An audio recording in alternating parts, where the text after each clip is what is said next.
विद्यापीठ कौशल्य विकास, रोजगार व उद्योजकता माहिती व मार्गदर्शन केंद्र अमरावती व आजीवन अध्ययन व विस्तार विभाग, संत गाडगेबाबा अमरावती विद्यापीठ यांचे संयुक्त विद्यमाने पंडित दीनदयाल उपाध्याय भव्य विभागीय महारोजगार मेळाव्याचे आयोजन संत गाडगेबाबा विद्यापीठ परिसरातील विद्यार्थी भवनामध्ये दिनांक 22 फेब्रुवारी रोजी करण्यात आले आहे। या प्रसंगी उद्घाटक म्हणून कुलगुरू डॉक्टर मुरलीधर चांदेकर, अध्यक्ष म्हणून सुनील काळपांडे, तर किरण पातुरकर, प्रांजली बारसकर, डॉक्टर जी.एन. गुल्हाने, श्रीकांत पाटील हे प्रमुख पाहुणे म्हणून व्यासपीठावर उपस्थित होते।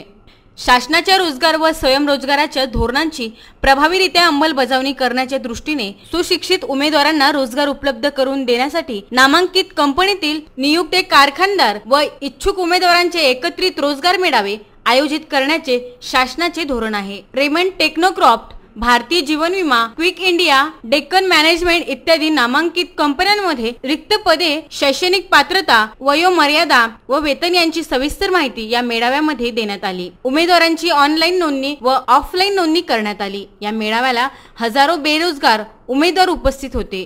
याबाबत कुलगुरू डॉक्टर मुरलीधर चांदेकर यांनी माहिती दिली। विद्यार्थ्यांची संख्या आहे की एकदम आनंद होतो शिक्षकाला, एवढे मोठे विद्यार्थी आहेत। मी खूप आनंदी झालो, पण नंतर लक्षात असं आलं की हे सगळे विद्यार्थी रोजगार मागण्यासाठी आले आहेत। तर तेव्हा आनंद माझा कमी झाला, कारण हे जर विद्यार्थी रोजगार देण्यासाठी आले असेल मला खूप आनंद झाला। पण म्हटलं ठीक आहे, काही द्यायला सुद्धा पहिल्यांदा काहीतरी घ्यावं लागतं, घेतल्याशिवाय देता येत नाही ना आपल्याला। फक्त घेताना ते देण्यासाठी घेतो आहोत याचा विचार मात्र आपल्याला करावा लागतो। आणि घेताना आणि देताना याच्या मधला जो प्रवास आहे त्या प्रवासामध्ये आपल्याला आपली गुणवत्ता वाढवावी लागते। आणि ती गुणवत्ता आपण जर वाढवली तर आपलं घेणाऱ्याचं रूपांतरण देणाऱ्यामध्ये होतं आणि समाजामध्ये घेणाऱ्यापेक्षा देणाऱ्याचं महत्त्व जास्त आहे। तर काही उमेदवारांनी आपल्या प्रतिक्रिया व्यक्त केल्या। माझं नाव काशीराम सुखलाल मुझालदा आहे आणि मी आज इथं विद्यापीठामध्ये रोजगार मेळावा आयोजित केलेला आहे। त्या रोजगार मेळाव्यामध्ये आलेलो आहोत आणि या रोजगार मेळाव्यामध्ये खूप सारे पोरं आलेले आहेत जे आज बेरोजगार आहेत, सुशिक्षित आहेत पण बेरोजगार आहेत। त्यांच्यासाठी हा रोजगार मेळावा आयोजित केलेला आहे।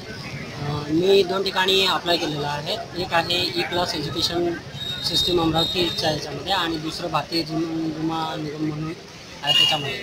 या दोन्हीमध्ये मला अपेक्षा आहे की होऊ शकते म्हणून। आता कॉम्पिटिशन पाहिली आणि उमेदवार पाहिले तर असंही वाटते किंवा टफ कॉम्पिटिशन राहणार म्हणून आणि एक चॅलेंजिंग राहणार म्हणून, पण रोजगाराची अपेक्षा आहे हा मुद्दा महत्त्वाचा आहे। विसीन न्यूज करता जयकुमार फुंशी यांचा हा वृत्तांत।